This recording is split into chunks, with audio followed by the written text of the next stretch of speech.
الشيطان الرجيم. بسم الله الرحمن الرحيم. الحمد لله رب العالمين، الرحمن الرحيم، مالك يوم الدين. إياك نعبد وإياك نستعين. اهدنا الصراط المستقيم،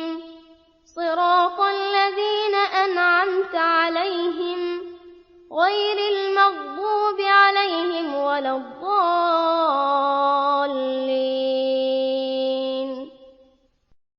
بسم الله الرحمن الرحيم. ألف لام ميم. ذلك الكتاب لا ريب فيه هدى للمتقين الذين يؤمنون بالغيب ويقيمون الصلاة ومما رزقناهم ينفقون والذين يؤمنون بما أنزل إليك وما أنزل من قبلك وبالآخرة هم يوقنون. أولئك على هدى من ربهم وأولئك هم المفلحون. إن الذين كفروا سواء عليهم أأنذرتهم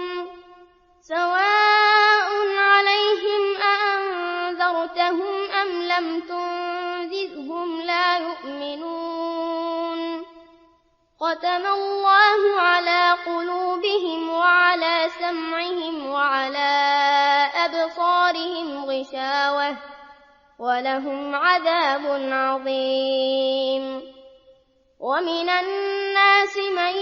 يقول آمنا بالله وباليوم الآخر وما هم بمؤمنين، يخادعون الله والذين آمنوا وما يخدعون إلا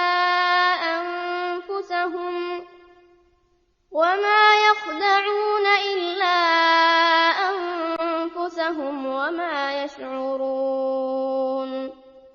في قلوبهم مرض فزادهم الله مرضا ولهم عذاب أليم بما كانوا يكذبون. وإذا قيل لهم لا تفسدوا في الأرض قالوا إنما نحن مصلحون. ألا إنهم هم المفسدون ولكن لا يشعرون. وإذا قيل لهم آمنوا كما آمن الناس قالوا أنؤمن كما آمن السفهاء. ألا إنهم هم السفهاء ولكن لا يعلمون. وإذا لقوا الذين آمنوا قالوا آمنا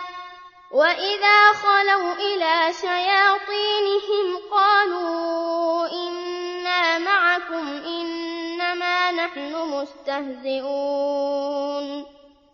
الله يستهزئ بهم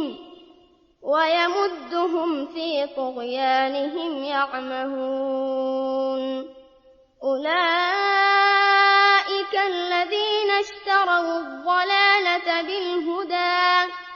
فما ربحت تجارتهم وما كانوا مهتدين.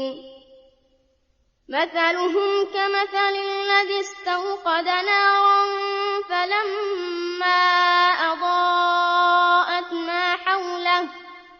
ذهب الله بنورهم وتركهم في ظلمات لا يبصرون.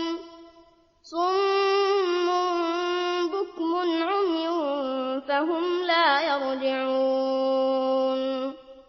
أو كصيب من السماء فيه ظلمات ورعد وبرق يجعلون أصابعهم في آذانهم من الصواعق حذر الموت والله محيط بالكافرين يكاد البرق يخطف أبصارهم كلما أضاء لهم مشوا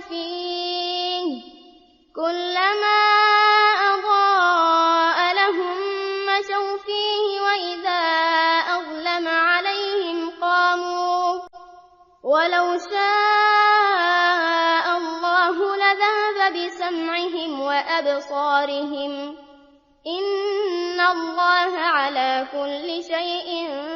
قدير يا أيها الناس اعبدوا ربكم الذي خلقكم والذين من قبلكم لعلكم تتقون الذي جعل لكم الأرض فراشا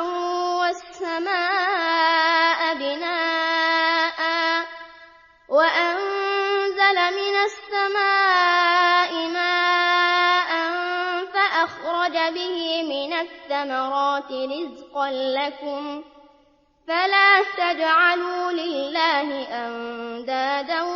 وأنتم تعلمون وإن كنتم في ريب مما نزلنا على عبدنا فأتوا بسورة من مثله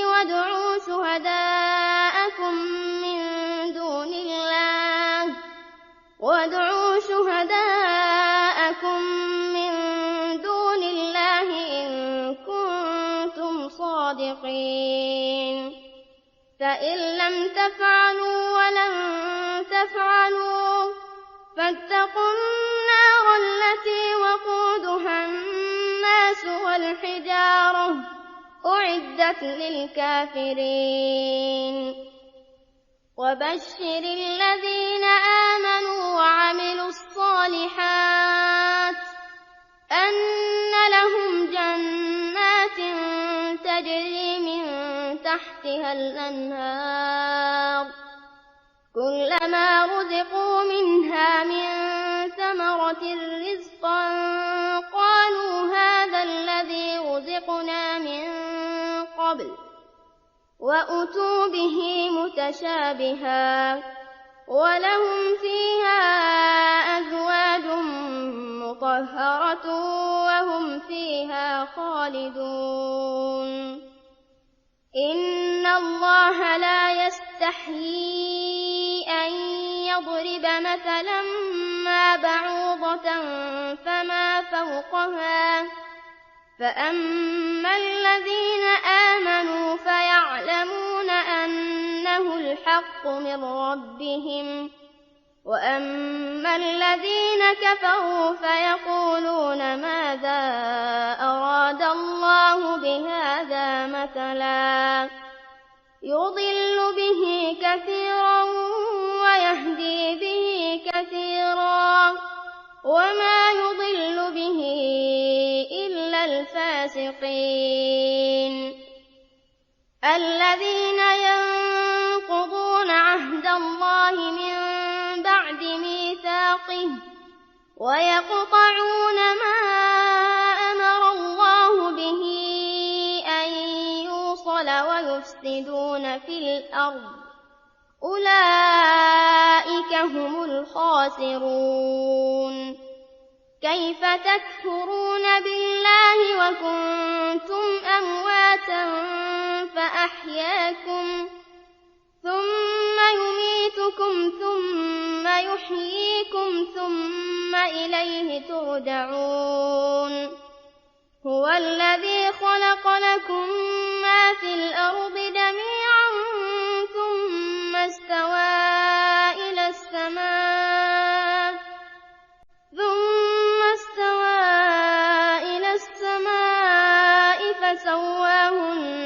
7 سماوات. قال ربك للملائكة إني جاعل في الأرض خليفة. قالوا أتجعل فيها من يفسد فيها ويسفك الدماء ونحن نسبح بحمدك ونقدس لك؟ قال إني أعلم ما لا تعلمون. وعلم آدم الأسماء كلها ثم عرضهم على الملائكة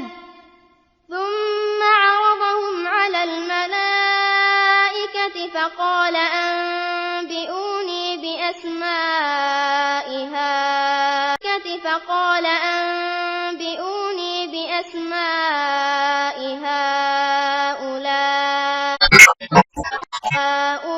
هؤلاء إن كنتم صادقين. قالوا سبحانك لا علم لنا إلا ما علمتنا إنك أنت العليم الحكيم. قال يا آدم أنبئهم بأسمائهم. فلما أنبأهم بأسمائهم قال ألم أقل لكم إني أعلم غيب السماوات والأرض وأعلم ما تبدون وما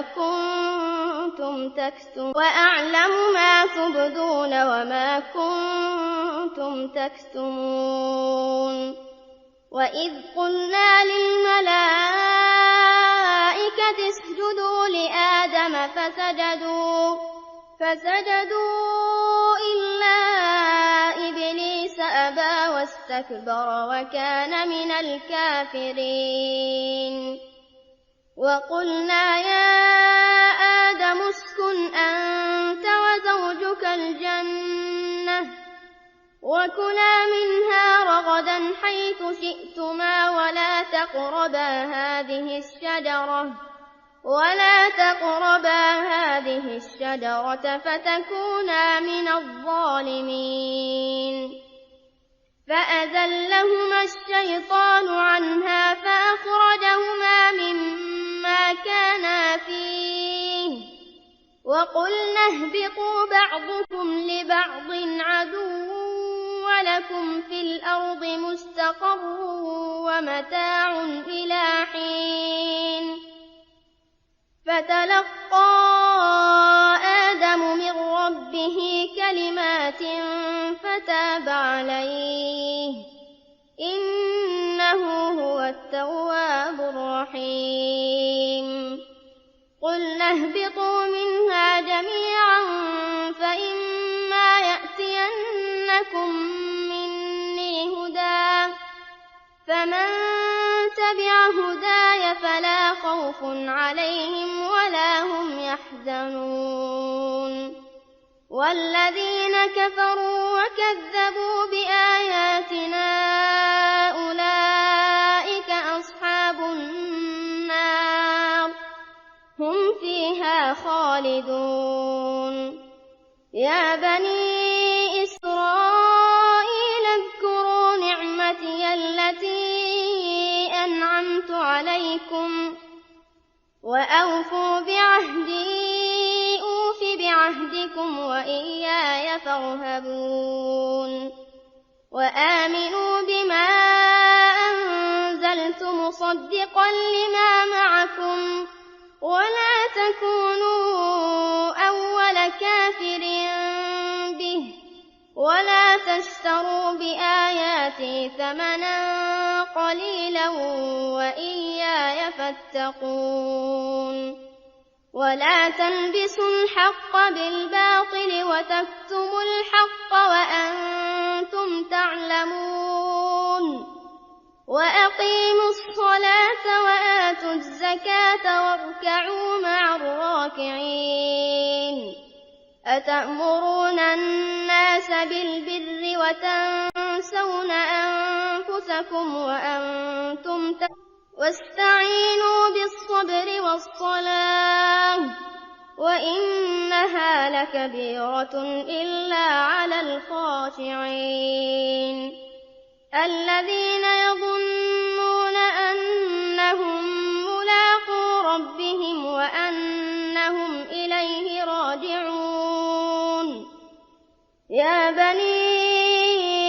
إسرائيل اذكروا نعمتي التي أنعمت عليكم وأني فضلتكم على العالمين واتقوا يوما لا تجزي نفس عن نفس شيئا ولا يقبل منها شفاعة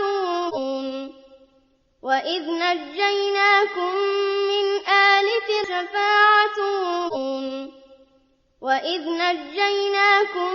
من آل فرعون يسومونكم سوء العذاب يذبحون أبناءكم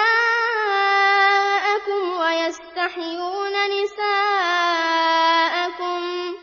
وفي ذلكم بلاء من ربكم عظيم وإذ فرقنا بكم البحر فأنجينا موسى 40 ليلة ثم اتخذتم العجل من بعده وأنتم ظالمون ثم أخذنا موسى 40 ليلة ثم اتخذتم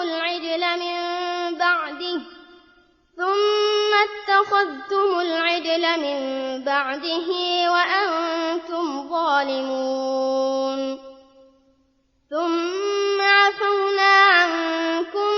من بعد ذلك لعلكم تشكرون وإذ آتينا موسى الكتاب والفرقان لعلكم تهتدون وإذ قال موسى لقومه يا قوم إنكم ظلمتم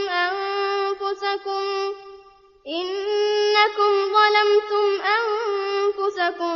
باتخاذكم العجل فتوبوا إلى بارئكم فاقتلوا أنفسكم ذلكم خير لكم عند بارئكم فتاب عليكم إنه هو التواب الرحيم وإذ قلتم يا موسى لن نؤمن لك حتى نرى الله جهرا فأخذتكم الصاعقة وأنتم تنظرون ثم بعثناكم من بعد موتكم لعلكم تشكرون وظللنا عليكم الغمام وأنزلنا عليكم المن والسلوى كلوا من طيبات ما رزقناكم وما ظلمونا ولكن كانوا أنفسهم يظلمون وإذ قلنا ادخلوا هذه القرية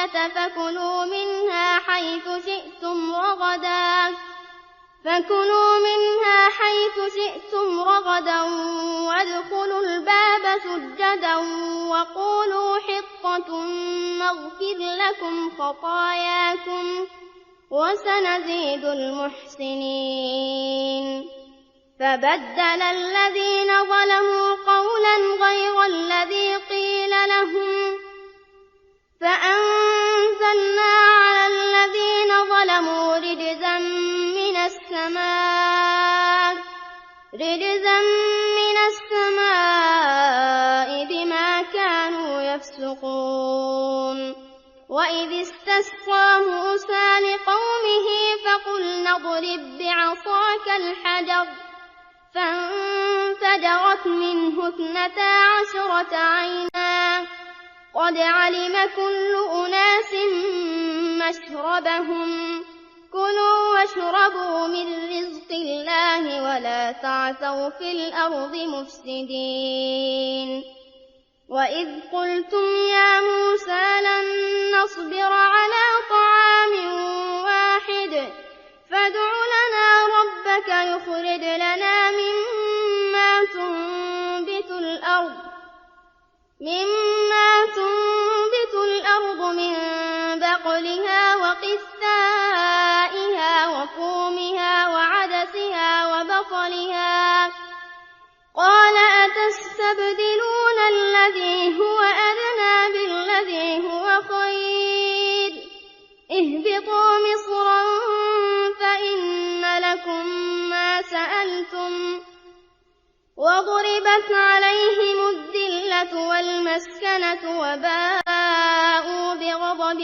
من الله ذلك بأنهم كانوا يكفرون بآيات الله ويقتلون النبيين بغير الحق ذلك بما عصوا وكانوا يعتدون إن الذين آمنوا والذين هادوا والنصارى والصابئين من آمن بالله واليوم الآخر وعمل صالحا فلهم أجرهم عند ربهم ولا خوف عليهم ولا هم يحزنون وإذ أخذنا ميثاقكم ورفعنا فوقكم الطور خذوا ما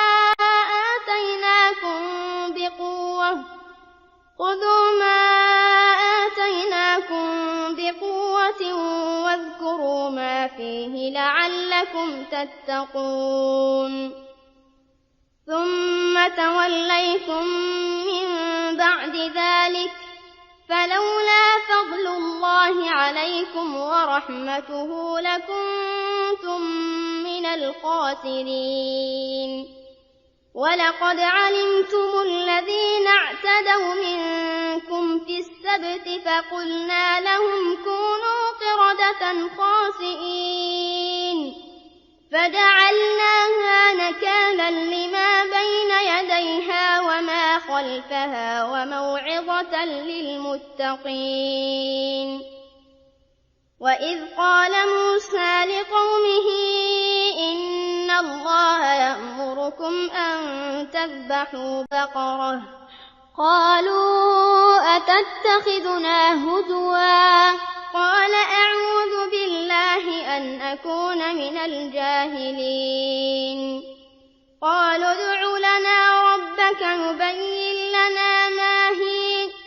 قال إنه يقول إنها بقرة لا فارض ولا بكر عوان بين ذلك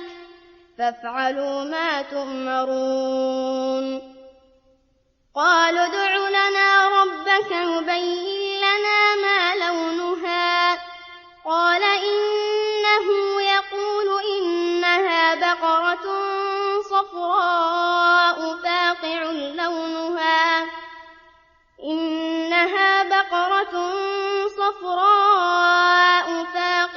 لونها تسر الناظرين قالوا ادع لنا ربك يبين لنا ما هي إن البقرة شابه علينا وإنا إن شاء الله لمهتدون قال إنه يقول إنها بقرة لا ذلول تثير الأرض ولا تسقي الحرث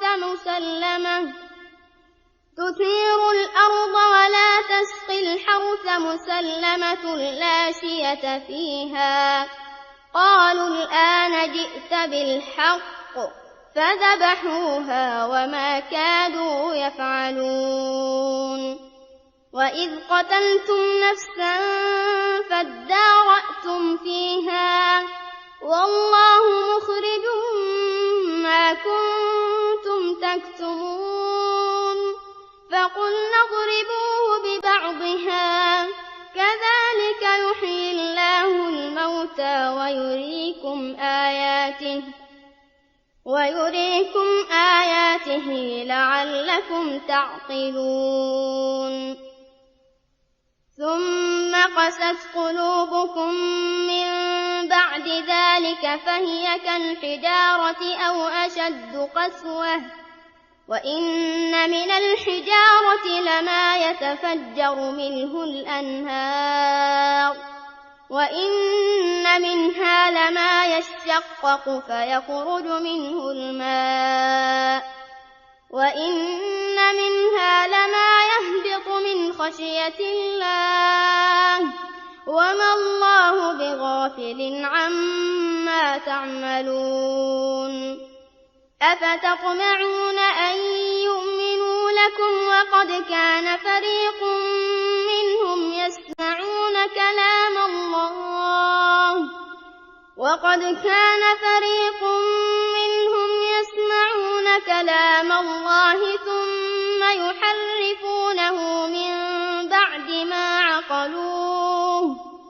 ثم يحرفونه من بعد ما عقلوه وهم يعلمون وإذا لقوا الذين آمنوا قالوا آمنا وإذا خلا بعضهم إلى بعض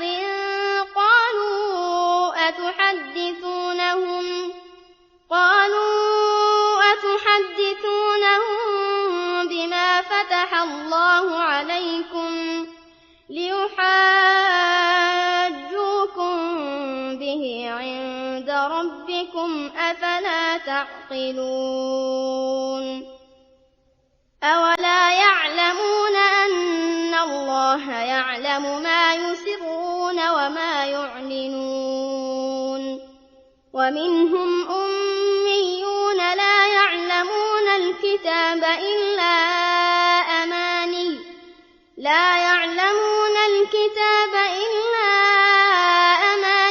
وإن هم إلا يظنون فويل للذين يكتبون الكتاب بأيديهم ثم يقولون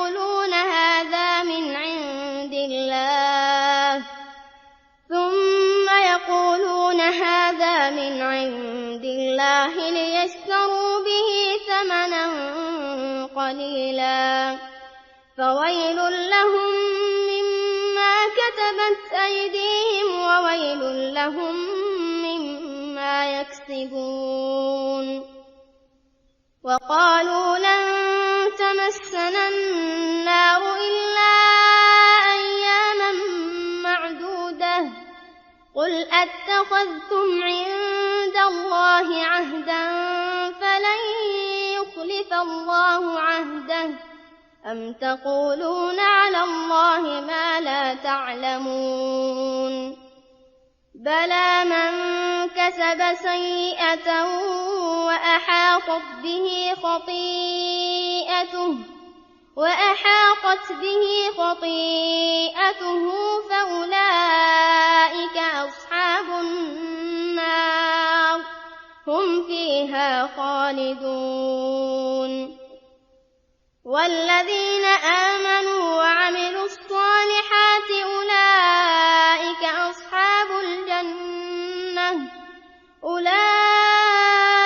أصحاب الجنة هم فيها خالدون وإذ أخذنا ميثاق بني إسرائيل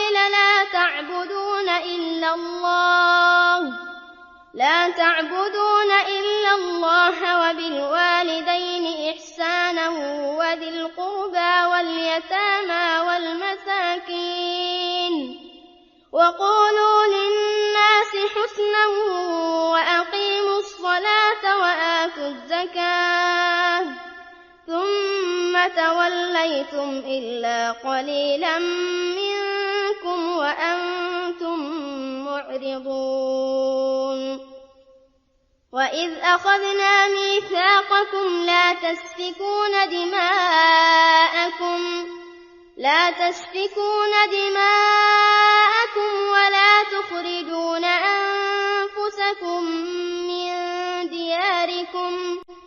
ولا تخرجون أنفسكم من دياركم ثم أقررتم وأنتم تشهدون ثم أنتم هؤلاء تقتلون أنفسكم وتخرجون فريقا منكم من ديارهم تظاهرون عليهم بالإثم والعدوان وإن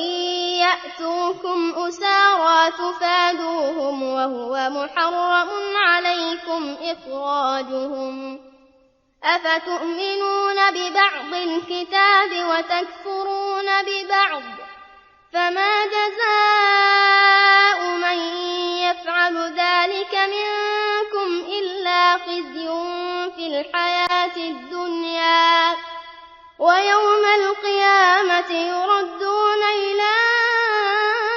أشد العذاب وما الله بغافل عما تعملون أولئك الذين اشتروا الحياة الدنيا بالآخرة فلا يخفف عنهم العذاب ولا هم ينصرون ولقد آتينا موسى الكتاب وقفينا من بعده بالرسل وآتينا عيسى ابن مريم البينات وأيدناه بروح القدس أفكلما جاءكم رسول بما لا تهوى أنفسكم استكبرتم ففريقا كذبتم وفريقا تقتلون وقالوا قلوبنا غلف بل لعنهم الله بكفرهم فقليلا ما يؤمنون ولما جاءهم كتاب من عند الله مصدق لما معهم وكانوا من قبل يستفتحون على الذين كفروا فلما جاءهم ما عرفوا كفروا به فلعنة الله على الكافرين بئس ما اشتروا به أنفسهم أن يكفروا بما أنزل الله بغيا أن ينزل الله من فضله على من يشاء من عباده فباءوا بغضب على غضب وللكافرين عذاب مهين وإذا قيل لهم آمنوا بما أنزل الله قالوا نؤمن بما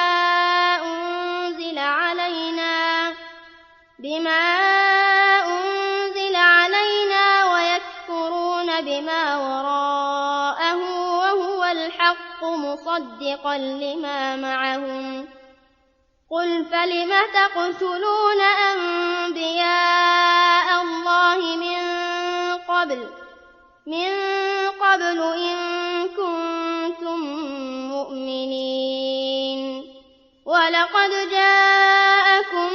موسى بالبينات ثم اتخذتم العجل من بعده وأنتم ظالمون وإذ أخذنا ميثاقكم ورفعنا فوقكم الطور خذوا ما آتيناكم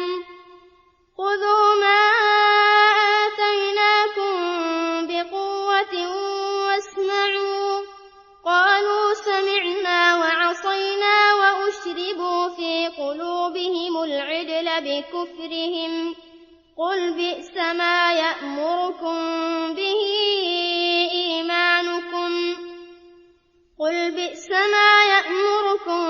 به إيمانكم إن كنتم مؤمنين قل إن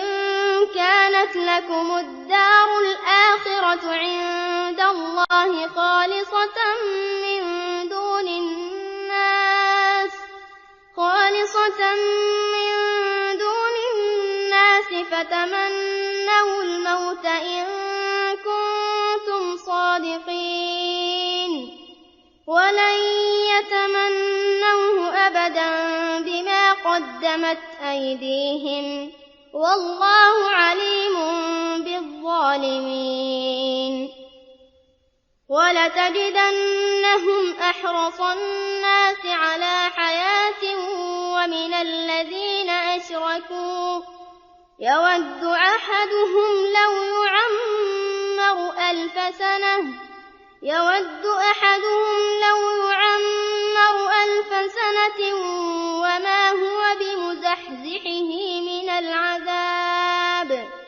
وما هو بمزحزحه من العذاب أن يعمر والله بصير بما يعملون قل من كان عدوا لجبريل فإنه نزله على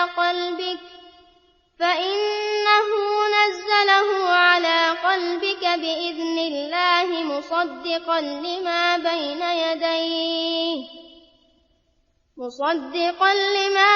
يديه وهدى وبشرى للمؤمنين من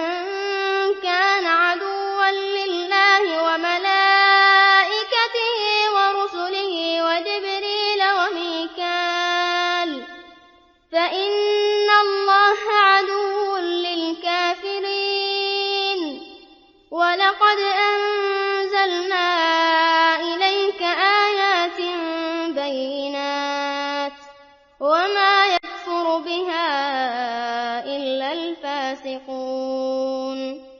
أوكلما عاهدوا عهدا نبذه فريق منهم بل أكثرهم لا يؤمنون ولما جاءهم رسول من عند الله مصدق لما معهم نبذ فريق من الذين أوتوا كتاب الله وراء ظهورهم كأنهم لا يعلمون واتبعوا ما تتلو الشياطين على ملك سليمان وما كفر سليمان ولكن الشياطين كفروا يعلمون الناس السحر وما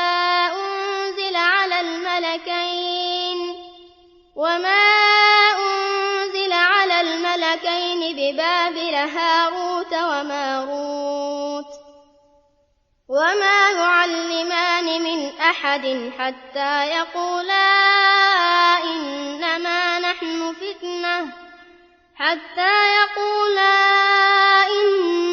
نحن فتنة فلا تكفر فيتعلمون منهما ما يفرقون به بين المرء وزوجه وما هم بضارين به من أحد إلا بإذن الله ويتعلمون ما يضرهم ولا ينفعهم ولقد علموا لمن اشتراه ما له في الآخرة من خلاق ولبئس ما شروا به أنفسهم لو كانوا يعلمون ولو أنهم آمنوا واتقوا لمثوبة من عند الله خير لو كانوا يعلمون يا أيها الذين آمنوا لا تقولوا راعنا وقولوا انظرنا واسمعوا وللكافرين عذاب أليم ما يود الذين كفروا من أهل الكتاب ولا المشركين أن ينزل عليكم من خير من ربكم والله يختص برحمته من يشاء والله ذو الفضل العظيم ما ننسخ من آية أو ننسها نأت بخير منها أو مثلها ألم تعلم أن الله على كل شيء قدير ألم تعلم أن الله له ملك السماوات والأرض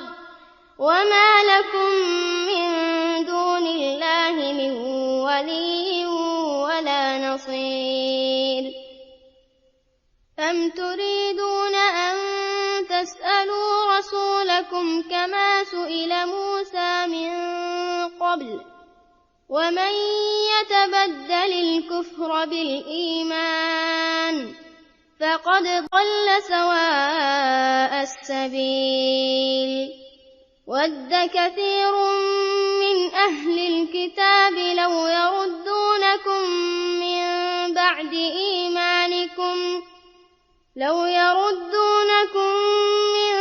بعد إيمانكم كفارا حسدا من عند أنفسهم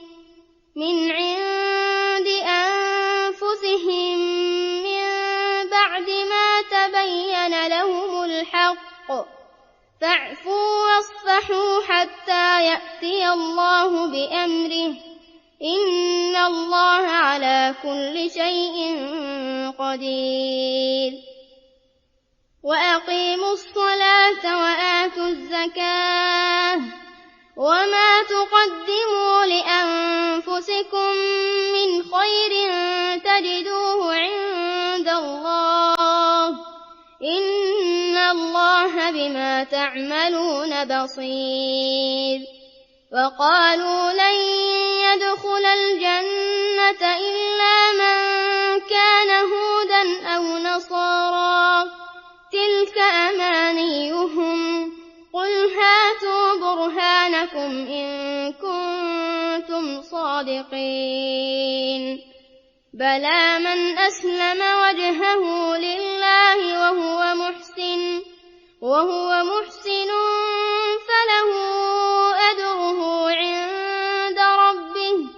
فله أجره عند ربه ولا خوف عليهم ولا هم يحزنون وقالت اليهود ليست النصارى على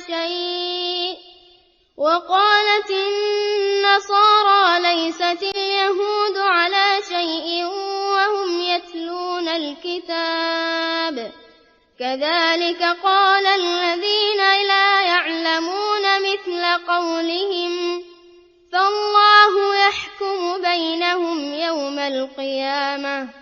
فالله يحكم بينهم يوم القيامة فيما كانوا فيه يختلفون ومن أظلم ممن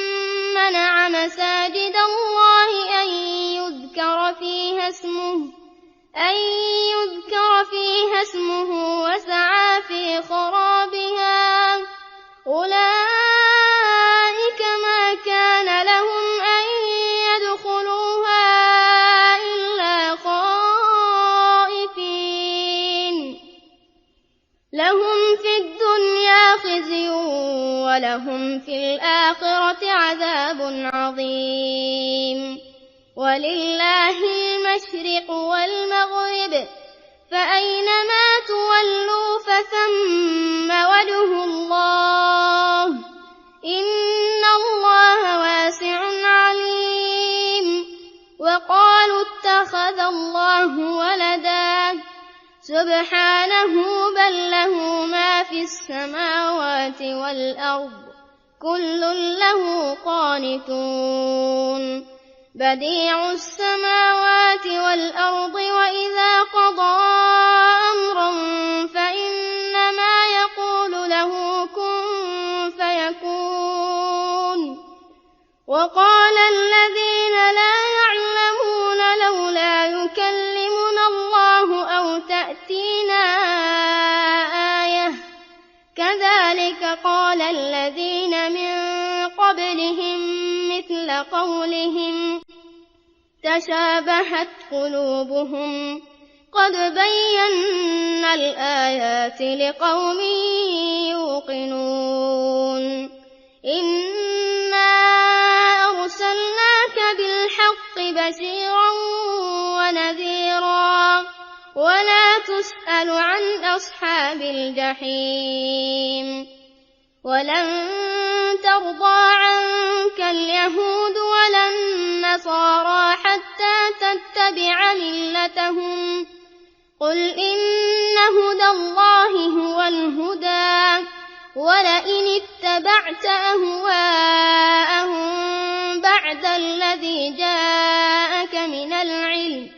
بعد الذي جاءك من العلم ما لك من الله من ولي ولا نصير الذين آتيناهم الكتاب يتلونه حق تلاوته أولئك يؤمنون به ومن يكفر به فأولئك هم الخاسرون يا بني إسرائيل اذكروا نعمتي التي أنعمت عليكم وأني فضلتكم على العالمين واتقوا يوما لا تجزي نفس عن نفس شيئا ولا يقبل منها عدل ولا تنفعها شفاعة ولا هم ينصرون وإذ ابتلى إبراهيم ربه بكلمات فأتمهن قال إني جاعلك للناس إماما قال ومن ذريتي قال لا ينال عهد الظالمين وإذ جعلنا البيت مثابة للناس وأمنا واتخذوا من مقام إبراهيم مصلى وعهدنا إلى إبراهيم وإسماعيل أن طهرا بيتي للطائفين والعاكفين والركع السجود وإذ قال إبراهيم رب اجعل هذا بلدا آمنا وارزق أهله من الثمرات من آمن منهم بالله واليوم الآخر قال ومن كفر فأمتعه قليلا ثم أضطره إلى عذاب النار وبئس المصير وإذ يرفع إبراهيم القواعد من البيت وإسماعيل ربنا تقبل منا إنك أنت السميع العليم ربنا واجعلنا مسلمين لك ومن ذريتنا أمة مسلمة لك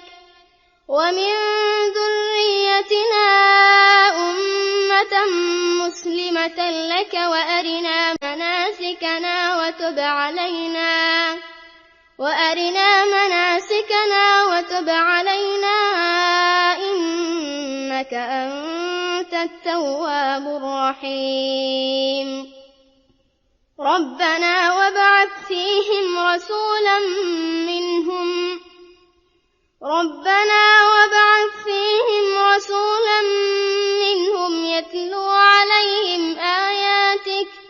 يتلو عليهم آياتك ويعلمهم الكتاب والحكمة ويزكيهم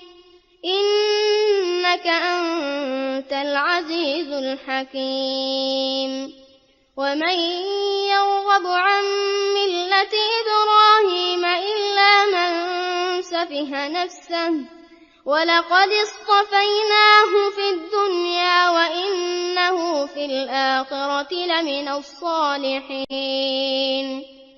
إذ قال له ربه أسلم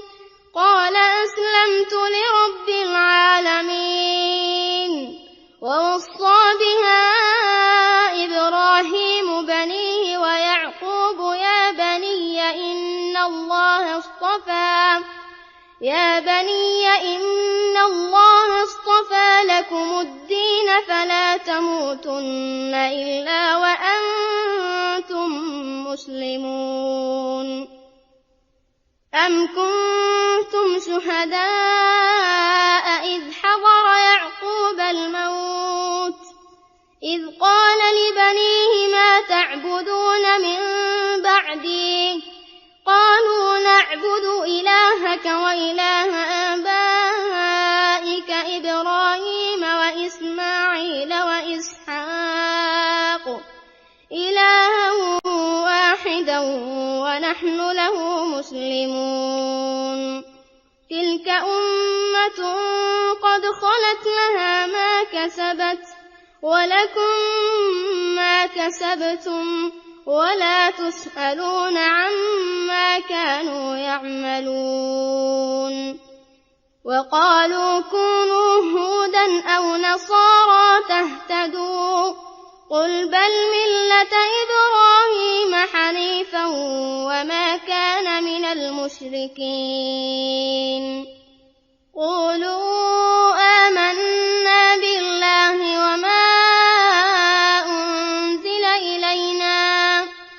وما أنزل إلى إبراهيم وإسماعيل وإسحاق ويعقوب والأسباط وما أوتي موسى وعيسى وما أوتي النبيون من ربهم لا نفرق بين أحد منهم ونحن له مسلمون فإن آمنوا بمثل ما آمنتم به فقد اهتدوا وإن تولوا فإنما هم في شقاق فسيكفيكهم الله وهو السميع العليم صبغة الله ومن أحسن من الله صبغة ونحن له عابدون قل أتحاجوننا في الله وهو ربنا وربكم ولنا أعمالنا ولكم أعمالكم ونحن له مخلصون أم تقولون إن إبراهيم وإسماعيل وإسحاق ويعقوب والأسباط كانوا هودا أو نصارى قل أأنتم أعلم أم الله ومن أظلم ممن كتم شهادة عنده من الله وما الله بغافل عما تعملون تلك أمة قد خلت لها ما كسبت ولكم ما كسبتم ولا تسألون عما كانوا يعملون سيقول السفهاء من الناس ما ولاهم عن قبلتهم التي كانوا عليها والمغرب يهدي من يشاء إلى صراط مستقيم. وكذلك جعلناكم أمة وسطا لتكونوا شهداء على الناس ويكون الرسول عليكم شهيدا. وما جعلنا القبلة التي كنت عليها إلا لنعلم من يتبع الرسول ممن ينقلب على عقبيه وإن كانت لكبيرة إلا على الذين هدى الله وما كان الله ليضيع إيمانكم إن الله بالناس لرءوف رحيم. قد نرى تقلب وجهك في السماء فلنولينك قبلة ترضاها فول وجهك شطر المسجد الحرام وحيث ما كنتم فولوا وجوهكم شطره وإن الذين أوتوا الكتاب ليعلمون أنه الحق من ربهم وما الله بغافل عما يعملون. ولئن أتيت الذين أوتوا الكتاب بكل آية ما تبعوا قبلتك وما أنت بتابع قبلتهم وما بعضهم بتابع قبلة بعض ولئن اتبعت أهواءهم من بعد ما جاءك من العلم إنك إذا لمن الظالمين. الذين آتيناهم الكتاب يعرفونه كما يعرفون أبناءهم وإن فريقا منهم ليكتمون الحق وهم يعلمون. الحق من ربك فلا تكونن من الممترين. ولكل وجهة هو موليها فاستبقوا الخيرات أينما تكونوا يأت بكم الله جميعا إن الله على كل شيء قدير. ومن حيث خرجت فول وجهك شطر المسجد الحرام وإنه للحق من ربك وما الله بغافل عما تعملون. ومن حيث خرجت فول وجهك شطر المسجد الحرام وحيث ما كنتم فولوا وجوهكم شطره لئلا يكون للناس عليكم حجة إلا الذين ظلموا منهم فلا تخشوهم واخشوني ولأتم نعمتي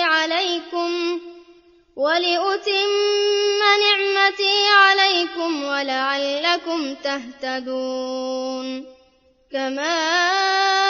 أرسلنا فيكم رسولا منكم يتلو عليكم آياتنا ويزكيكم ويعلمكم الكتاب والحكمة ويعلمكم ما لم تكونوا تعلمون. فاذكروني أذكركم واشكروا لي ولا تكفرون. يا أيها الذين آمنوا استعينوا بالصبر والصلاة إن الله مع الصابرين. ولا تقولوا لمن يقتل في سبيل الله أموات بل أحياء ولكن لا تشعرون ولنبلونكم بشيء من الخوف والجوع ونقص من الأموال والأنفس والثمرات وبشر الصابرين الذين إذا أصابتهم مصيبة قالوا إنا لله وإنا إليه راجعون أولئك عليهم صلوات من ربهم ورحمة وأولئك هم المهتدون إن الصفا والمروة من شعائر الله فمن حج البيت أو اعتمر فلا جناح عليه أن يطوف بهما ومن تطوع خيرا فإن الله شاكر عليم إن الذين يكتمون ما أنزلنا من البينات والهدى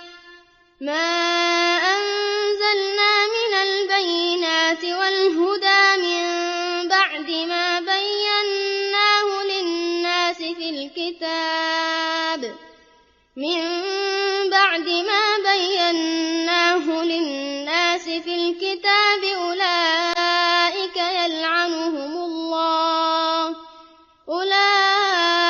يلعنهم الله ويلعنهم اللاعنون إلا الذين تابوا وأصلحوا وبينوا فأولئك أتوب عليهم وأنا التواب الرحيم إن الذين كفروا وماتوا وهم كفار أولئك عليهم لعنة الله والملائكة والناس أجمعين خالدين فيها لا يخفف عنهم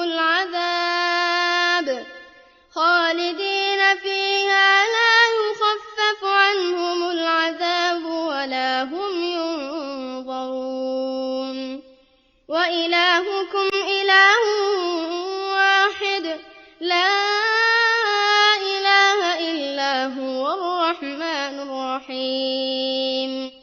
إن في خلق السماوات والأرض واختلاف الليل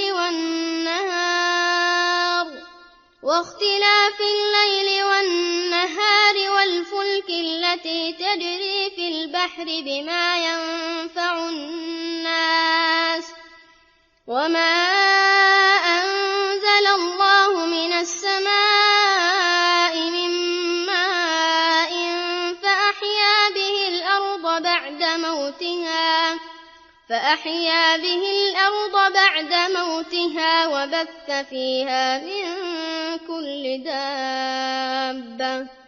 وبث فيها من كل دابة وتصريف الرياح والسحاب المسخر بين السماء والأرض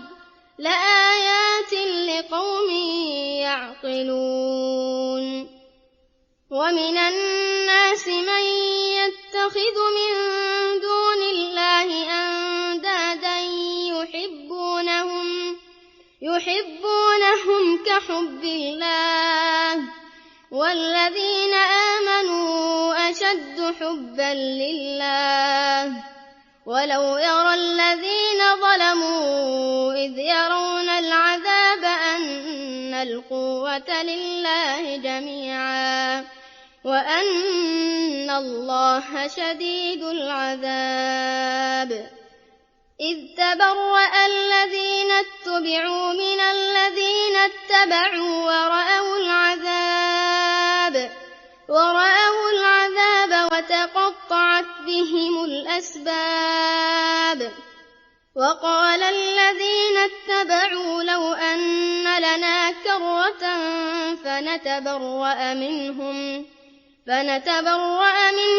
كما تبرؤوا منا كذلك يريهم الله أعمالهم حسرات عليهم وما هم بخارجين من النار. يا أيها الناس كلوا مما في الأرض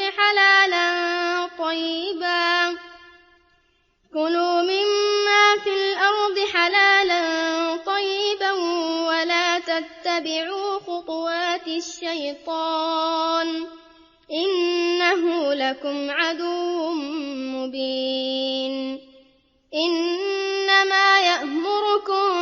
بالسوء والفحشاء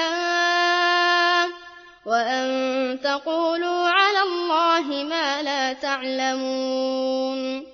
وإذا قيل لهم اتبعوا ما أنزل الله قالوا بل نتبع ما ألفينا عليه آباءنا أولو كان آباؤهم لا يعقلون شيئا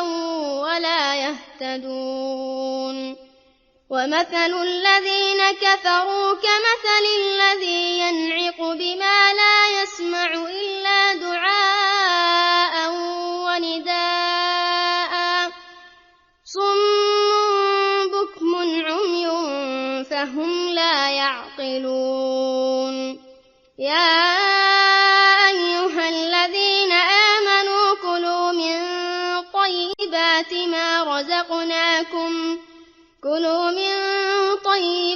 ما رزقناكم واشكروا لله إن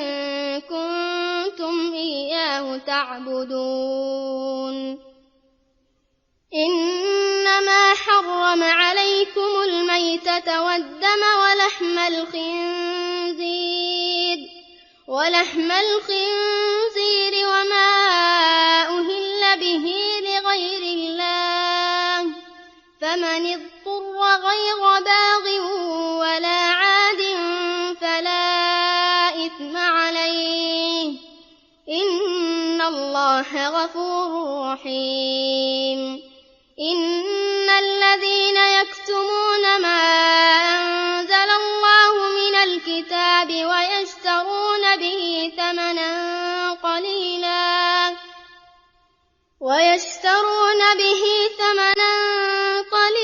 أولئك ما يأكلون في بطونهم إلا النار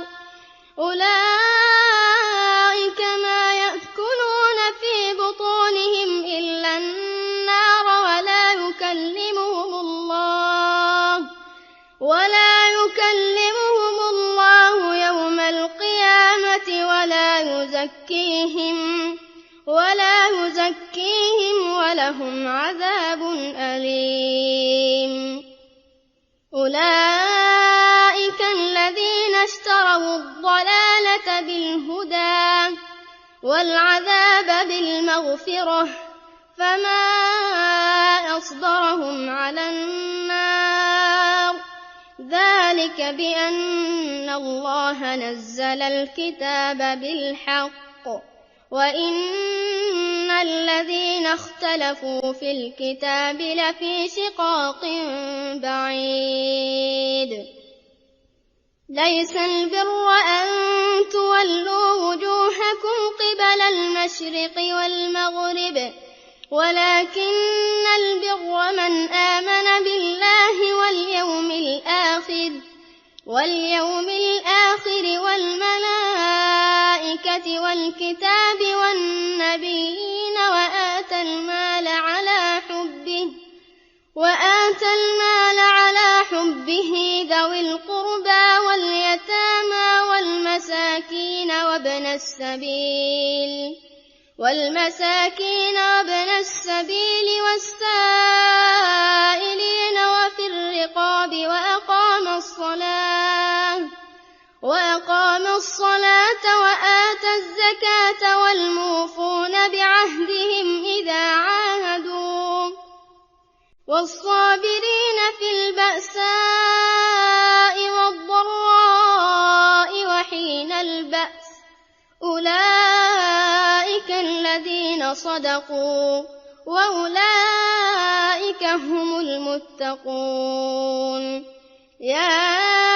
أيها الذين آمنوا كتب عليكم القصاص في القتلى الحر بالحر والعبد بالعبد والأنثى بالأنثى فمن عفي له من أخيه شيء فاتباع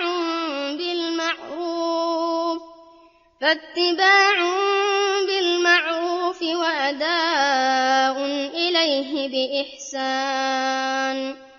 ذلك تخفيف من ربكم ورحمة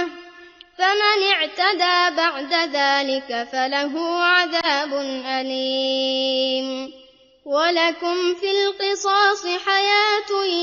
يا أولي الألباب لعلكم تتقون. كتب عليكم إذا حضر أحدكم الموت إن ترك خيرا الوصية للوالدين والأقربين بالمعروف حقا على المتقين.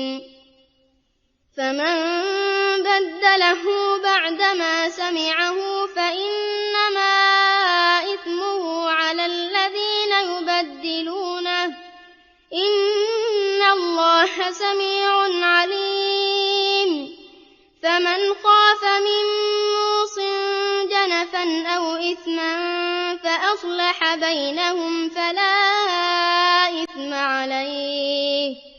إن الله غفور رحيم. يا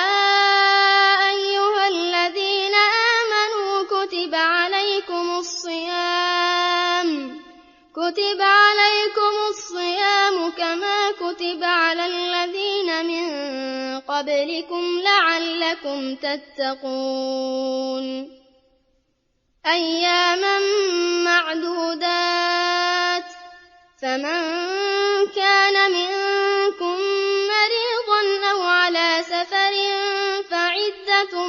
من أيام أخر وعلى الذين يطيقونه فدية طعام مسكين فمن تطوع خيرا فهو خير له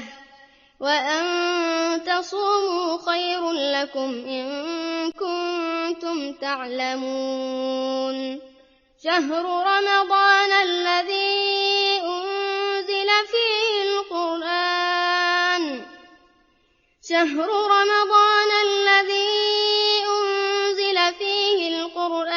هدى للناس وبينات من الهدى والفرقان فمن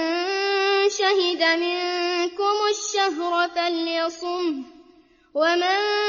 كان مريضا أو على سفر فعدة من أيام أخر يريد الله بكم اليسر ولا يريد بكم العسر ولتكملوا العدة ولتكبروا الله على ما هداكم ولعلكم تشكرون.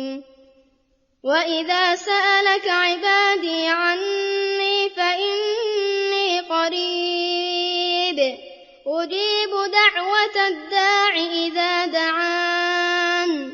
فليستجيبوا لي وليؤمنوا بي لعلهم يرشدون.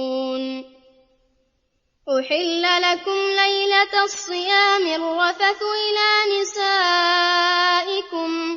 هن لباس لكم وأنتم لباس لهن علم الله أنكم كنتم تختانون أنفسكم فتاب عليكم وعفى عنكم، فالآن باشروهن وابتغوا ما كتب الله لكم، وكلوا واشربوا حتى يتبين لكم الخيط الأبيض من الخيط الأسود من الفجر، ثم أتموا الصيام إلى الليل، ولا تباشروهن وأنتم عاكفون في المساجد، تلك حدود الله فلا تقربوها، كذلك يبين الله آياته للناس لعلهم يتقون. ولا تأكلوا أموالكم بينكم بالباطل وتدلوا بها إلى الحكام لتأكلوا فريقا من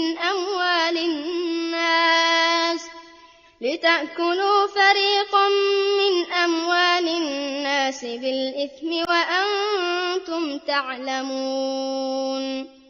يسألونك عن الأهلة، قل هي مواقيت للناس والحج، وليس البر بأن تأتوا البيوت من ظهورها، ولكن البر من اتقى، وأتوا البيوت من أبوابها، واتقوا الله لعلكم تفلحون. وقاتلوا في سبيل الله الذين يقاتلونكم ولا تعتدوا،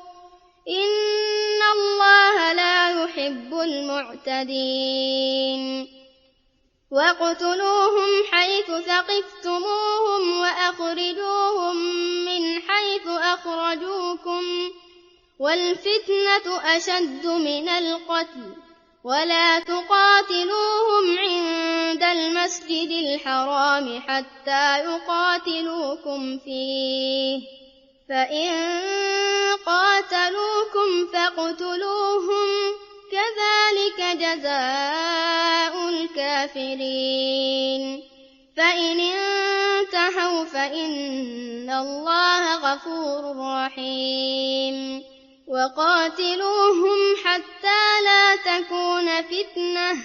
ويكون الدين لله، فإن انتهوا فلا عدوان إلا على الظالمين. الشهر الحرام بالشهر الحرام والحرمات قصاص،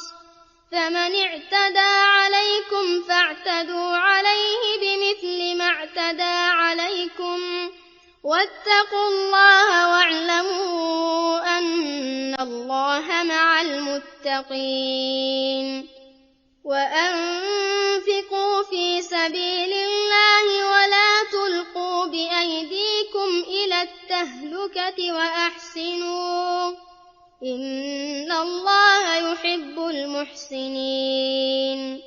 وأتموا الحج والعمرة لله، فإن أحصرتم فما استيسر من الهدي، ولا تحلقوا رؤوسكم حتى يبلغ الهدي محله، فمن كان منكم مريضا أو به أذى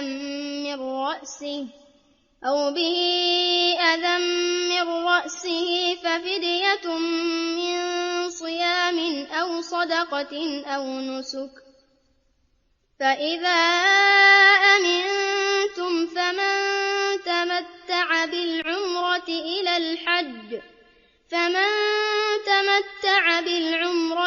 الحج فما استيسر من الهدي،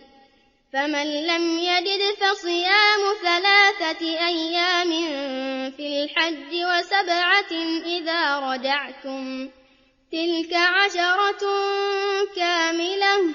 ذلك لمن لم يكن أهله حاضر المسجد الحرام،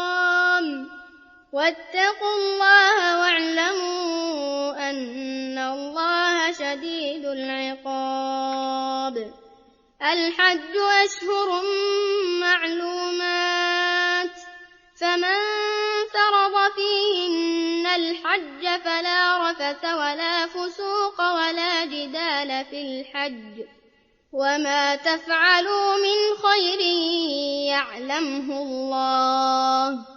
وتزودوا فإن خير الزاد التقوى، واتقون يا أولي الألباب. ليس عليكم جناح أن تبتغوا فضلا من ربكم، فإذا أفضتم من عرفات فاذكروا الله عند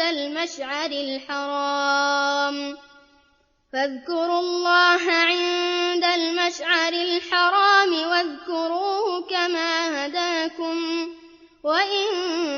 كنتم من قبله لمن الضالين.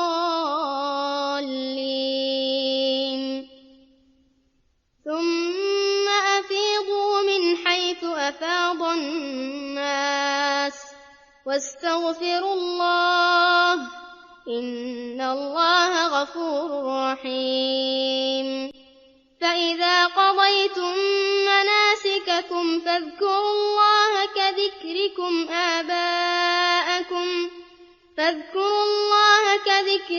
آباءكم أو أشد ذكرا. فمن الناس من يقول ربنا آتنا في الدنيا وما له في الآخرة من خلاق، ومنهم من يقول ربنا آتنا في الدنيا حسنة وفي الآخرة حسنة وقنا عذاب النار. أولئك لهم نصيب مما كسبوا والله سريع الحساب. واذكروا الله في أيام معدودات، فمن تعجل في يومين فلا إثم عليه، ومن تأخر فلا إثم عليه لمن اتقى. واتقوا الله واعلموا أنكم إليه تحشرون. ومن الناس من يعجبك قوله في الحياة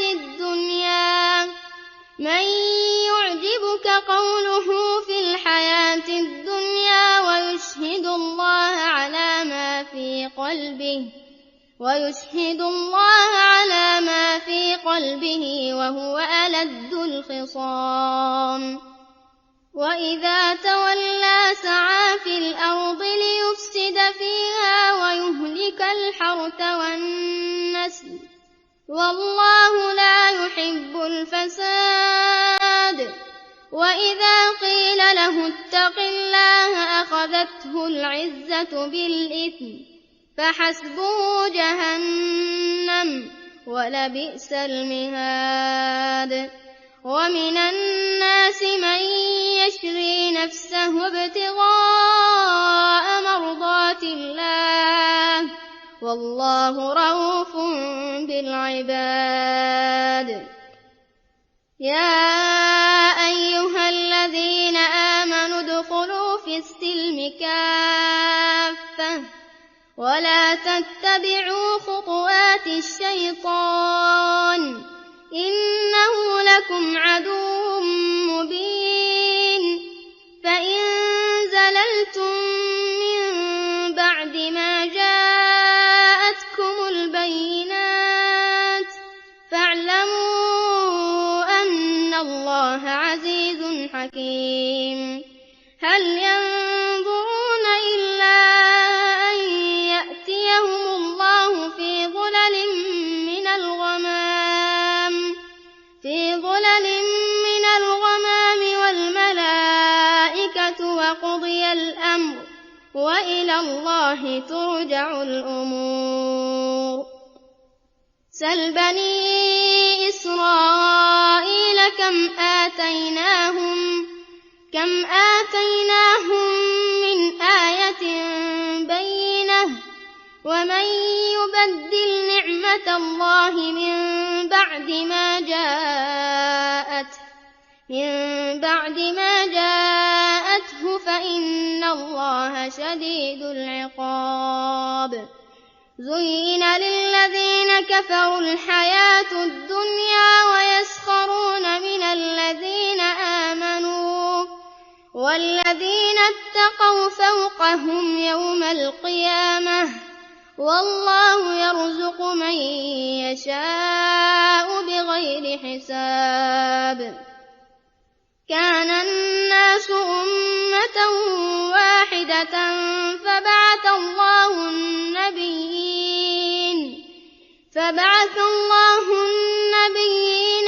مبشرين ومنذرين وأنزل معهم الكتاب بالحق ليحكم بين الناس فيما اختلفوا فيه وما اختلف فيه إلا الذين أوتوه من بعد ما جاءتهم البينات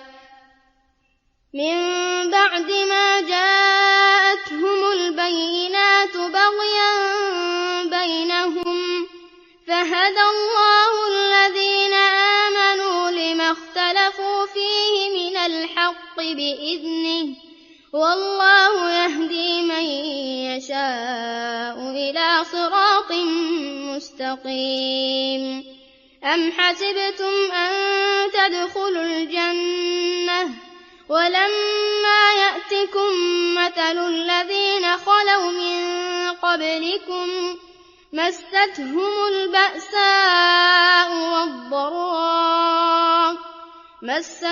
البأساء والضراء وزلزلوا حتى يقول الرسول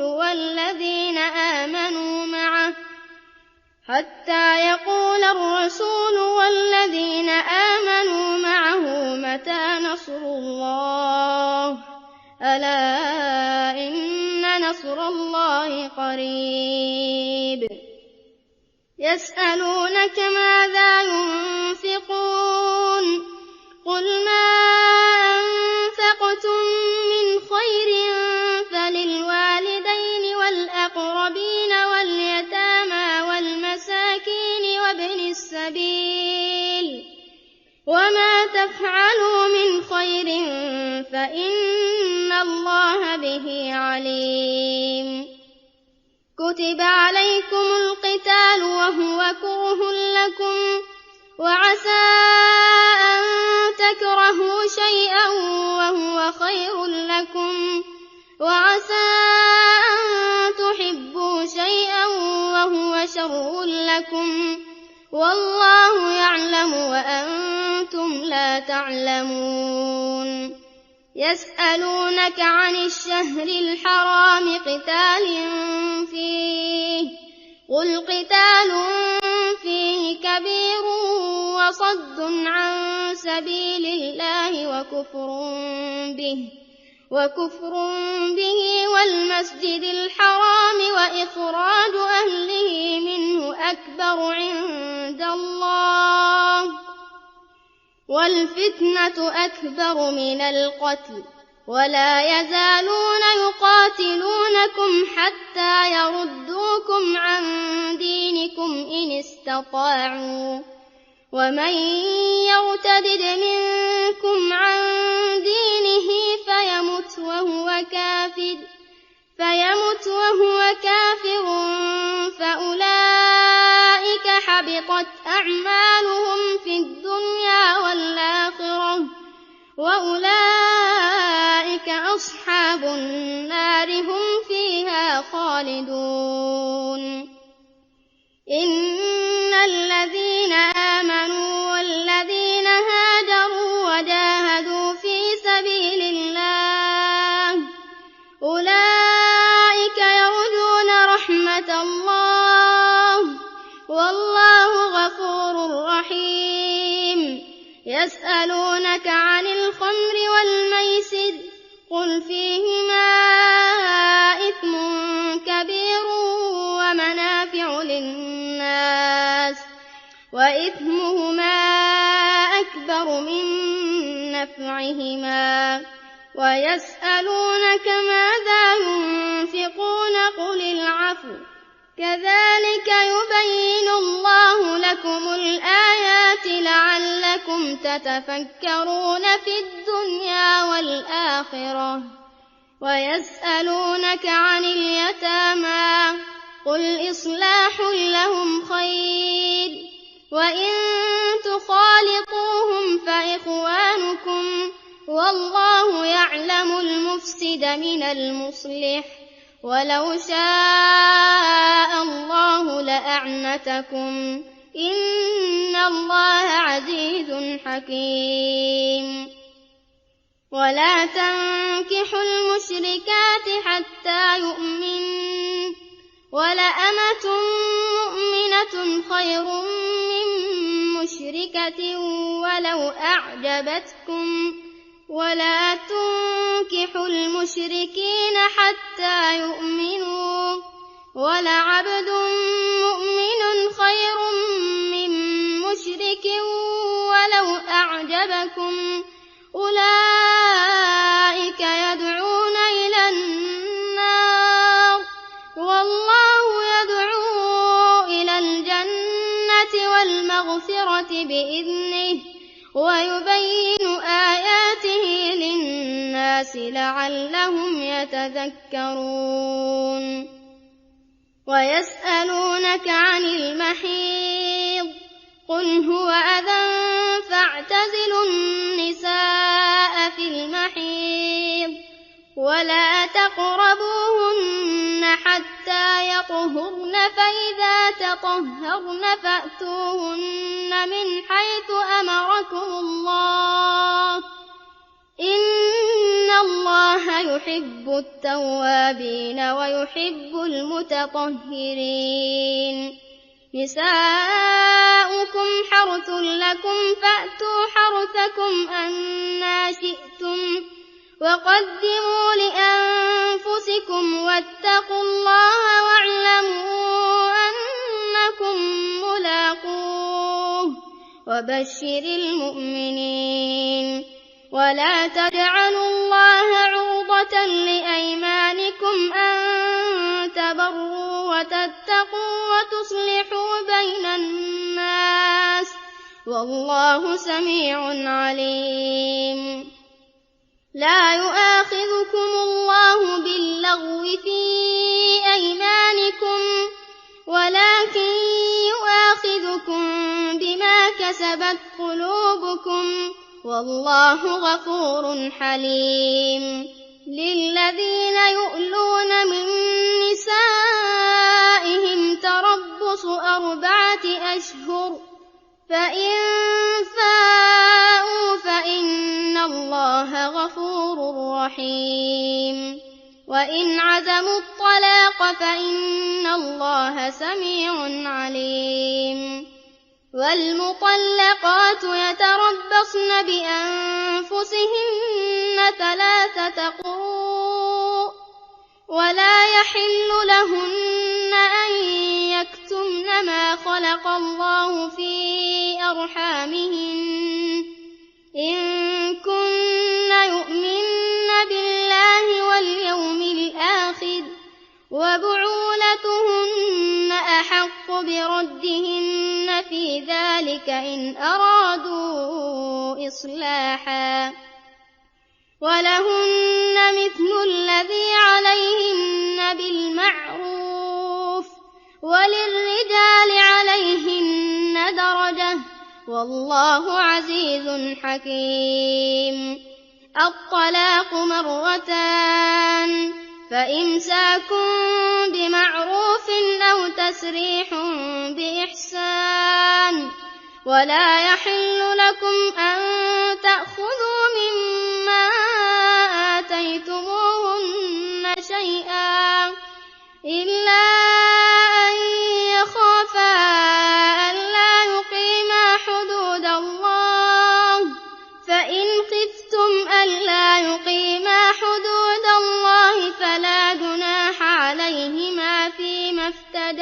به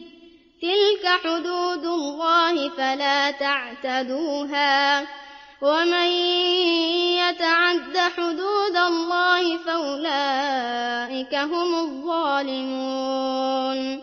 فإن طلقها فلا تحل له من بعد حتى تنكح زوجا غيره فإن طلقها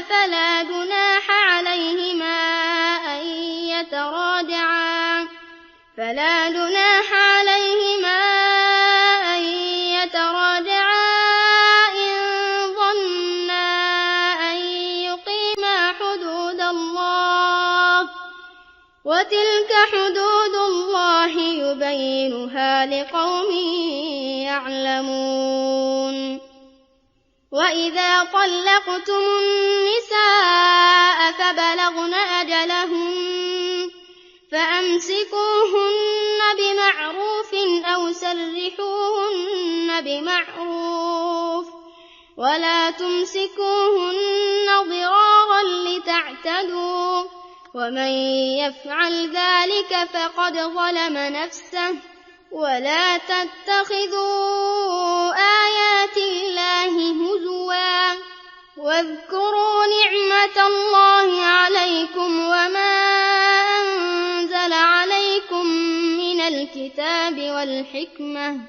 وما أنزل عليكم من الكتاب والحكمة يعظكم به واتقوا الله واعلموا أن الله بكل شيء عليم وإذا طلقتم النساء فبلغن أجلهن فلا تعضلوهن أن ينكحن أزواجهن إذا تراضوا بينهم بالمعروف ذلك يوعظ به من كان منكم يؤمن بالله واليوم الآخر ذلكم أزكى لكم وأطهر والله يعلم وأنتم لا تعلمون والوالدات يرضعن أولادهن حولين كاملين لمن أراد أن يتم الرضاعة وعلى المولود له رزقهن وكسوتهن بالمعروف لا تكلف نفس إلا وسعها لا تضار والدة بولدها ولا مولود له بولده وعلى الوارث مثل ذلك فإن أرادا فصالا عن تراض منهما وتشاور فلا جناح عليهما وإن أردتم أن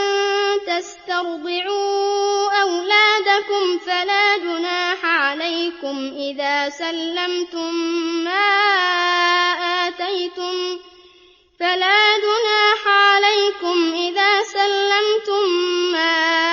آتيتم بالمعروف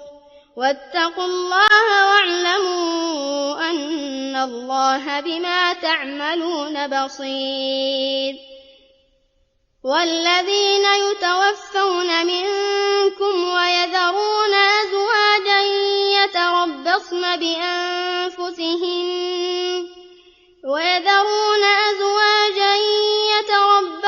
بأنفسهن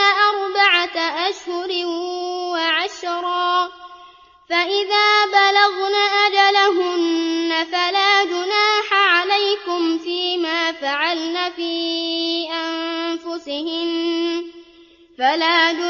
عليكم فيما فعلن في أنفسهن بالمعروف والله بما تعملون خبير ولا جناح عليكم فيما عرضتم به من خطبة النساء أو أكننتم في أنفسكم علم الله أنكم ستذكرون تذكرونهن ولكن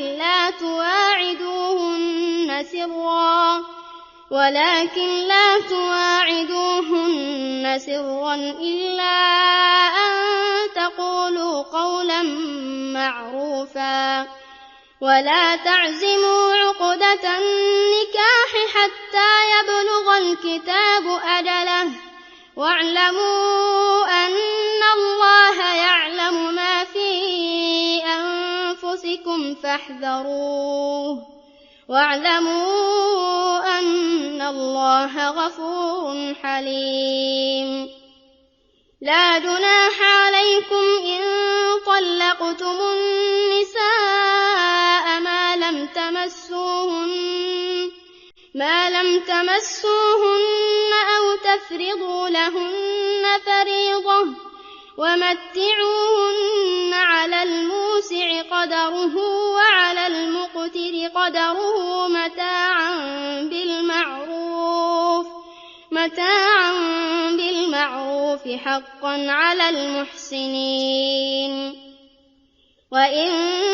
طلقتموهن من قبل أن تمسوهن وقد فرضتم لهن فريضة فنصف ما فرضتم إلا أن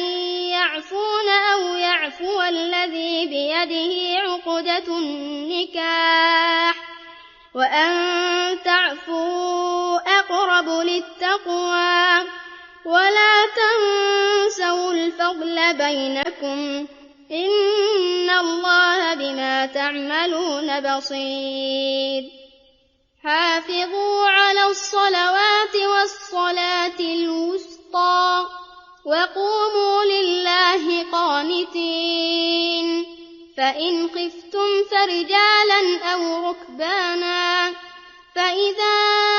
أمنتم فاذكروا الله كما علمكم ما لم تكونوا تعلمون. والذين يتوفون منكم ويذرون أزواجا وصية لأزواجهم متاعا إلى الحول غير إخراج فإن خرجن فلا جناح عليكم فيما فعلن في أنفسهن من معروف والله عزيز حكيم. وللمطلقات متاع بالمعروف حقا على المتقين. كذلك يبين الله لكم آياته لعلكم تعقلون. ألم تر إلى الذين خرجوا من ديارهم وهم ألوف حذر الموت فقال لهم الله موتوا ثم أحياهم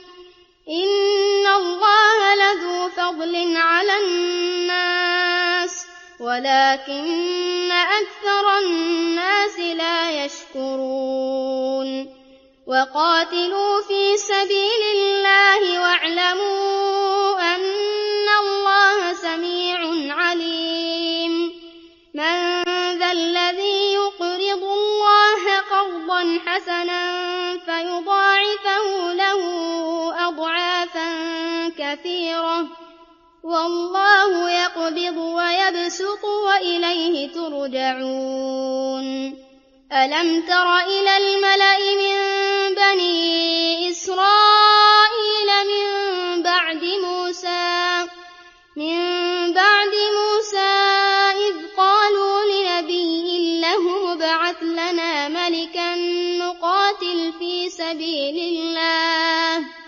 قال هل عسيتم إن كتب عليكم القتال ألا تقاتلوا قالوا وما لنا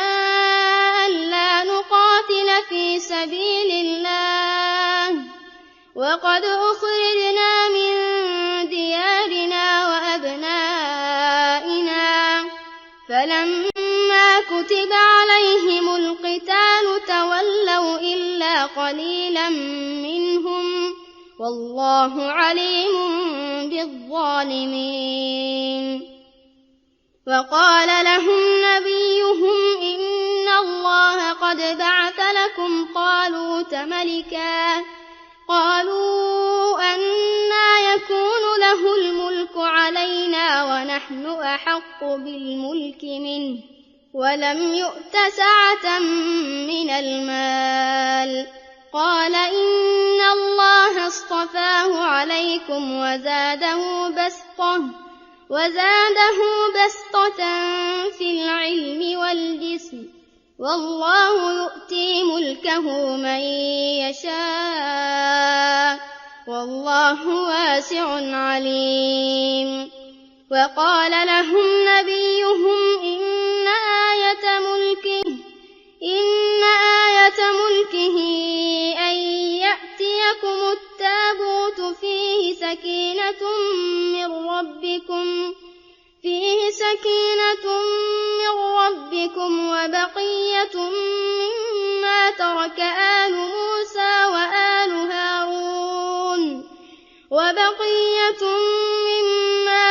آل موسى وآل هارون تحمله الملائكة إن في ذلك لآية لكم إن كنتم مؤمنين. فلما فصل طالوت بالجنود قال إن الله مبتليكم بنهر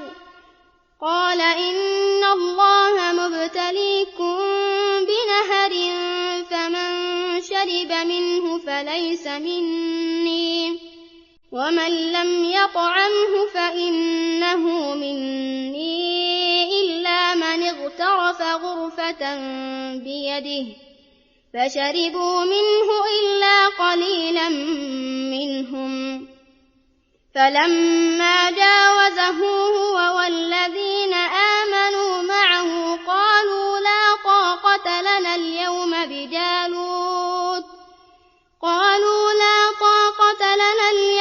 بجالوت وجنوده قال الذين يظنون أنهم ملاقو الله كم من فئة قليلة غلبت فئة كثيرة بإذن الله والله مع الصابرين. ولما برزوا لجالوت وجنوده قالوا ربنا أفرغ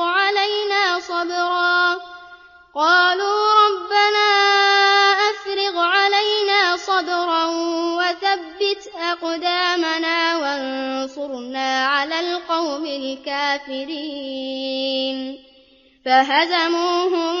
بإذن الله وقتل داود جالوت وآتاه الله الملك والحكمة وعلمه مما يشاء ولولا دفع الله الناس بعضهم ببعض لفسدت الأرض ولكن الله ذو فضل على العالمين. تلك آيات الله نتلوها عليك بالحق وإنك لمن المرسلين. تلك الرسل فضلنا بعضهم على بعض منهم من كلم الله ورفع بعضهم درجات وآتينا عيسى ابن مريم البينات وأيدناه بروح القدس ولو شاء الله ما اقتتل الذين من بعد ما جاءتهم البينات ولكن اختلفوا فمنهم من آمن ومنهم من كفر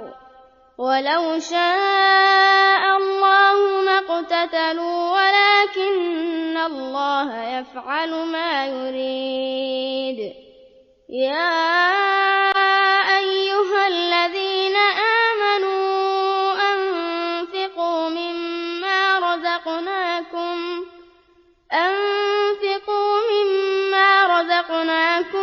من قبل أن يأتي يوم لا بيع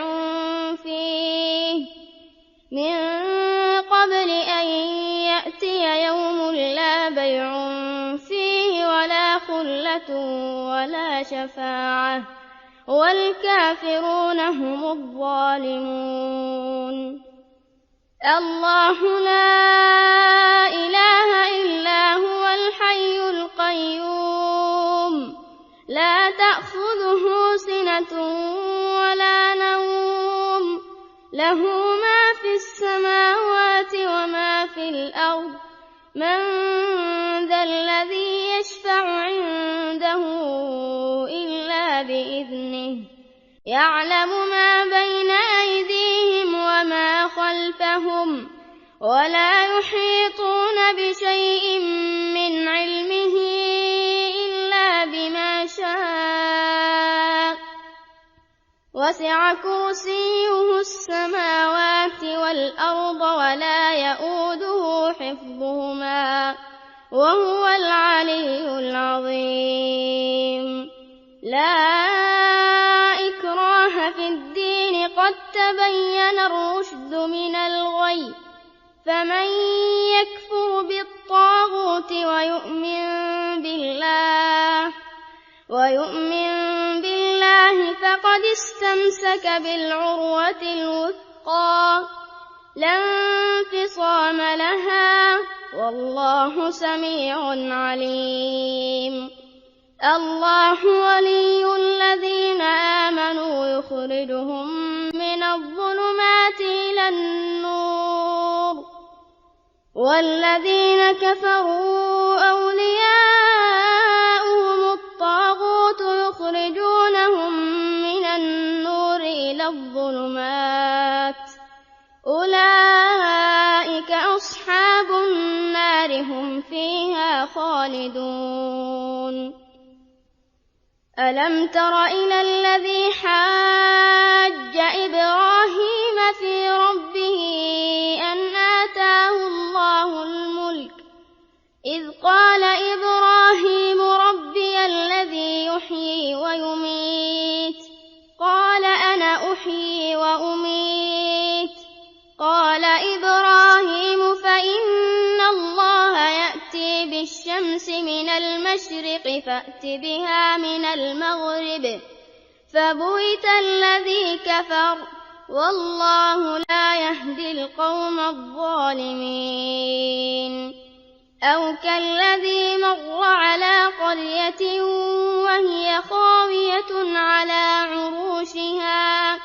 وهي خاوية على عروشها قال أنى يحيي هذه الله بعد موتها فأماته الله 100 عام ثم بعثه قال كم لبثت قال لبثت يوما أو بعض يوم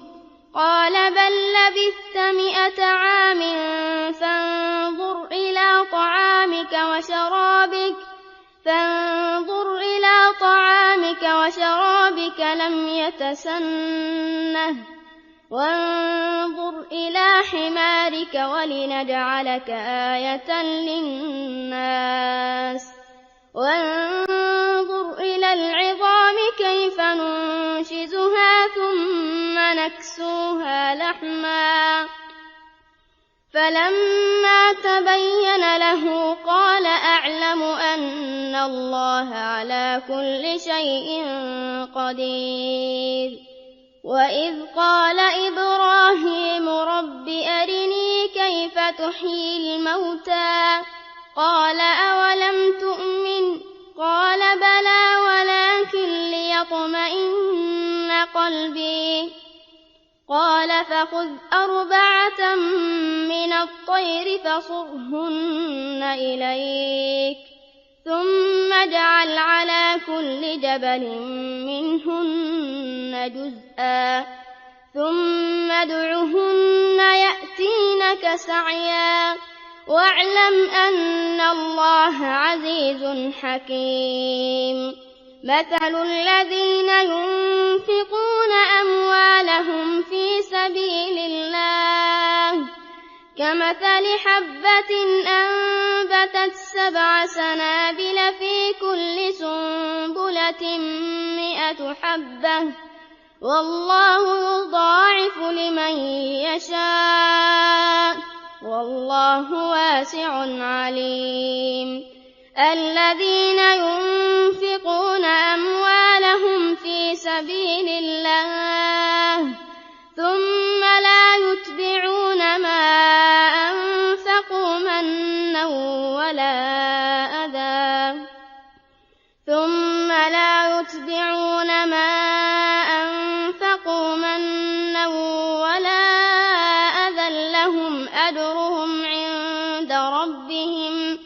لهم أجرهم عند ربهم ولا خوف عليهم ولا هم يحزنون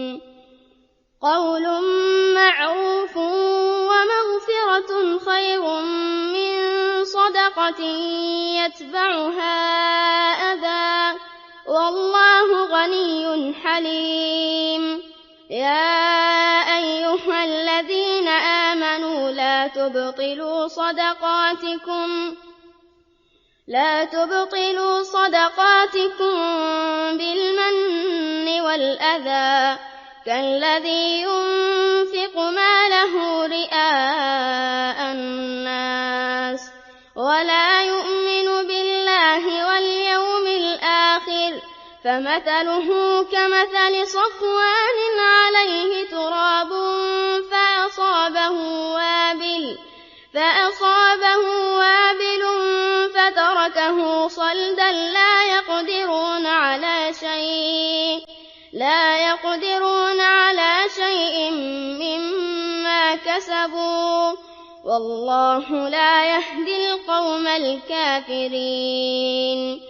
ومثل الذين ينفقون أموالهم ابتغاء مرضات الله وتثبيتا من أنفسهم كمثل جنة بربوة أصابها وابل فآتت أكلها ضعفين فإن لم يصبها وابل فطل والله بما تعملون بصير أيود أحدكم أن تكون له جنة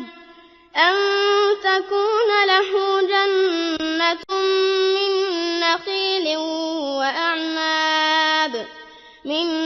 نخيل وأعناب تجري من تحتها الأنهار له فيها من كل الثمرات وأصابه الكبر وله ذرية ضعفاء فأصابها إعصار فيه نار فاحترقت كذلك يبين الله لكم الآيات لعلكم تتفكرون يا أيها الذين آمنوا أنفقوا من طيبات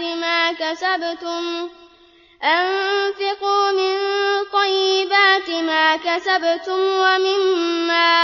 أخرجنا لكم من الأرض ولا تيمموا الخبيث منه تنفقون ولستم بآخذيه إلا أن تغمضوا فيه واعلموا أن الله غني حميد الشيطان يعدكم الفقر ويأمركم بالفحشاء والله يعدكم مغفرة منه وفضلا والله واسع عليم يؤتي الحكمة من يشاء ومن يؤت الحكمة فقد أوتي خيرا كثيرا وما يذكر إلا أولو الألباب وما أنفقتم من نفقة أو نذرتم من نذر فإن الله يعلمه وما للظالمين من أنصار إن تبدوا الصدقات فنعما هي وإن تخفوها وتؤتوها الفقراء فهو خير لكم ويكفر عنكم من سيئاتكم والله بما تعملون خبير ليس عليك هداهم ولكن الله يهدي من يشاء وما تنفقوا من خير فلأنفسكم وما تنفقون إلا ابتغاء وجه الله وما تنفقوا من خير يوفى إليكم وأنتم لا تظلمون للفقراء الذين أحصروا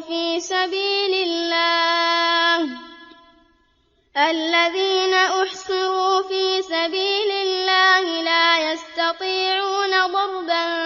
في الأرض يحسبهم الجاهل أغنياء من التعفف تعرفهم بسيماهم لا يسألون الناس إلحافا وما تنفقوا من خير فإن الله به عليم الذين ينفقون أموالهم بالليل والنهار سرا وعلانية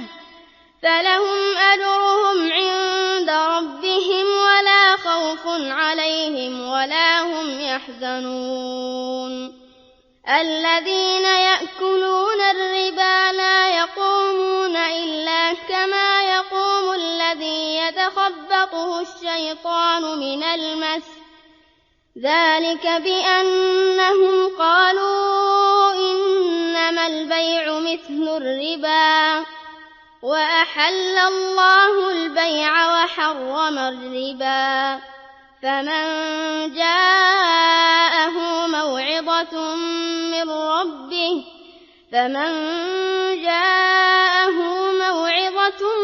من ربه فانتهى فله ما سلف وأمره إلى الله ومن عاد فأولئك أصحاب النار هم فيها خالدون يمحق الله الربا ويربي الصدقات والله لا يحب كل كفار أثيم إن الذين آمنوا وعملوا الصالحات وأقاموا الصلاة وآتوا الزكاة لهم أجرهم عند ربهم ولا خوف عليهم ولا هم يحزنون يا أيها الذين آمنوا اتقوا الله وذروا ما بقي من الربا إن كنتم مؤمنين فإن لم تفعلوا فأذنوا بحرب من الله ورسوله وإن تبتم فلكم رؤوس أموالكم لا تظلمون ولا تظلمون وإن كان ذو عسرة فنظرة إلى ميسرة وأن تَصَدَّقُوا خَيْرٌ لَّكُمْ إِن كُنتُمْ تَعْلَمُونَ وَاتَّقُوا يَوْمًا تُرْجَعُونَ فِيهِ إِلَى اللَّهِ ثُمَّ تُوَفَّىٰ كُلُّ نَفْسٍ مَّا كَسَبَتْ وَهُمْ لَا يُظْلَمُونَ يَا أَيُّهَا الَّذِينَ آمَنُوا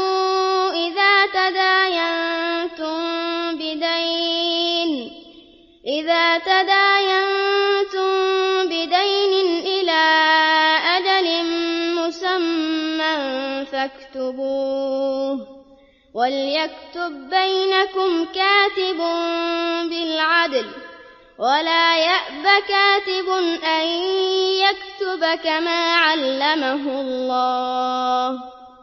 فَلْيَكْتُبْ وَلْيُمْلِلِ الَّذِي عَلَيْهِ الْحَقُّ وَلْيَتَّقِ اللَّهَ رَبَّهُ وَلَا يَبْخَسْ مِنْهُ شَيْئًا فَإِن كَانَ الَّذِي عَلَيْهِ الْحَقُّ سَفِيهًا أَوْ ضَعِيفًا أَوْ لا يَسْتَطِيعُ أَن يُمِلَّ هُوَ فَلْيُمْلِلْ وَلِيُّهُ بِالْعَدْلِ وَاسْتَشْهِدُوا شَهِيدَيْنِ مِن رِّجَالِكُمْ فَإِن لَّمْ يَكُونَا رَجُلَيْنِ فَرَجُلٌ وَامْرَأَتَانِ مِمَّن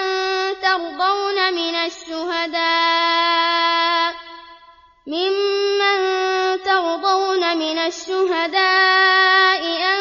تَضِلَّ إِحْدَاهُمَا فَتُذَكِّرَ إِحْدَاهُمَا الْأُخْرَىٰ وَلَا يَأْبَ الشُّهَدَاءُ إِذَا مَا دُعُوا وَلَا تَسْأَمُوا أَن تَكْتُبُوهُ صَغِيرًا أَوْ كَبِيرًا إِلَىٰ أَجَلِهِ ذَٰلِكُمْ أَقْسَطُ عِندَ اللَّهِ وَأَقْوَمُ لِلشَّهَادَةِ وَأَدْنَىٰ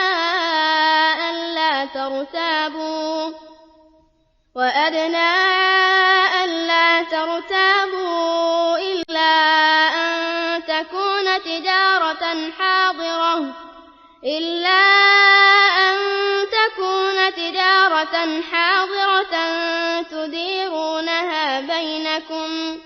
تُدِيرُونَهَا بَيْنَكُمْ فَلَيْسَ عَلَيْكُمْ جُنَاحٌ أَلَّا تَكْتُبُوهَا